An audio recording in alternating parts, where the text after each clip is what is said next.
ಬರಗಾಲ ಅಂತೇಳಿ ಘೋಷಣೆ ಮಾಡಬೇಕಂತ ನಮ್ಮ ಜಿಲ್ಲೆಯ ಎಲ್ಲ ಶಾಸಕರು ಒತ್ತಾಯಿತ್ತು. ಆದರೆ ಇವತ್ತು ಸರ್ಕಾರದ ವತಿಯಿಂದ ರಿಲೀಸ್ ಮಾಡಿರ್ತಕ್ಕಂಥ ಬರಗಾಲದ ಒಂದು ತಾಲೂಕುಗಳನ್ನು ನೋಡಿದಾಗ ನಮ್ಮ ಮೊಳಕಾಲ್ಮೂರು ತಾಲೂಕು, ಚಿತ್ರದುರ್ಗ ಮತ್ತು ಹೊಳಲ್ಕೆರೆ ಬಿಟ್ಟೋಗಿರ್ತಕ್ಕಂಥ ಅಂಶಗಳು ಬಂದಿವೆ.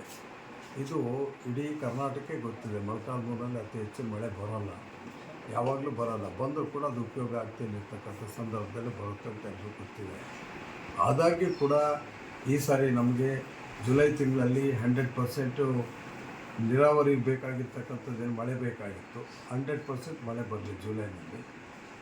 ಈ ಜೂನ್ನಲ್ಲಿ -95% ಮಳೆ ಆಗಿರ್ತಕ್ಕಂಥದ್ದು ಇಲ್ಲಿ ಆಗಿ ಬಂದೇ ಇಲ್ಲ. ಹೀಗಾಗಿ ಮೊನ್ನೆ ಆಗಸ್ಟಲ್ಲಿ ಸ್ವಲ್ಪ ಮಳೆ ಬಂದಿದ್ದು, ಅದನ್ನೇ 14% ಏನೋ ಮಳೆ ಬಂದಿದೆ ಅಂತ ಒಂದು ಹಿನ್ನೆಲೆಯಲ್ಲಿ ಅದನ್ನು ನಮ್ಮ ತಾಲೂಕನ್ನ ಬಿಟ್ಟಿದ್ವಿ ಅಂತ ಹೇಳ್ತಾ ಇದ್ದಾರೆ. ಅದು ಟೆಕ್ನಿಕಲ್ಲಾಗಿ ಎಷ್ಟು ಮಟ್ಟಿಗೆ ಅವರು ಅದನ್ನು ವಹಿಸ್ಕೊಂಡಿದ್ದಾರೆ ನನಗಂತೂ ಅರ್ಥವಾಗ್ತಾಯಿಲ್ಲ. ಈ ಕಾರಣದಿಂದ ಈಗಾಗಲೇ ಸರ್ಕಾರ ಕೂಡ ಒಂದು ಪತ್ರ ಬರೀತಕ್ಕಂಥ ಕೆಲಸ ನಾನು ಮಾಡಿದ್ದೀನಿ. ಸಾಧ್ಯವಾದರೆ ಮುಖ್ಯಮಂತ್ರಿಗಳು, ಉಪಮುಖ್ಯಮಂತ್ರಿಗಳು, ನಾನು ಪರ್ಸ್ನಲಾಗಿ ಹೋಗಿ ಹುಡುಕಾಡಿಬಿಟ್ಟು ತಾಲೂಕಿನ ಈ ಸಮಸ್ಯೆಗಳನ್ನು ಅವ್ರ ಮುಂದಿರ್ತಕ್ಕಂಥ ಪ್ರಯತ್ನ ನಾನು ಮಾಡ್ತೀನಿ. ಅದ್ರ ಜೊತೆಯಲ್ಲಿ ಈ ತಾನೇ ನಾನು ಎಲ್ಲ ಅಧಿಕಾರಿಗಳ ಹತ್ರ ಮಾತಾಡಿದೆ, ರಾಜ್ಯ ಮಟ್ಟದ ಅಧಿಕಾರಿಗಳ ಹತ್ರ.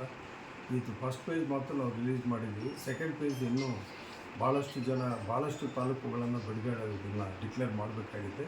ಆ ಒಂದು ಸಂದರ್ಭದಲ್ಲಿ ನಮ್ಮ ತಾಲೂಕನ್ನು ಡಿಕ್ಲೇರ್ ಮಾಡ್ತೇವೆ ಅನ್ನೋ ಒಂದು ಆಶಾಭಾವನೆ ನನಗೆ ಎಲ್ಲೋ ಸಿಕ್ಕಿದೆ. ಆ ಒಂದು ಕಾರಣದಿಂದ 1 ವಾರ 10 ದಿವಸ ನಾವು ಇದನ್ನು ಕಾಯಬೇಕಾಗುತ್ತೆ. 10 ದಿವಸ ತದನಂತರ ಅವರು ಡಿಕ್ಲೇರ್ ಮಾಡಲಿಲ್ಲ ಅಂದರೆ ಮುಂದಿನ ಯೋಚನೆಗಳನ್ನು ಮಾಡಬೇಕಾಗುತ್ತೆ.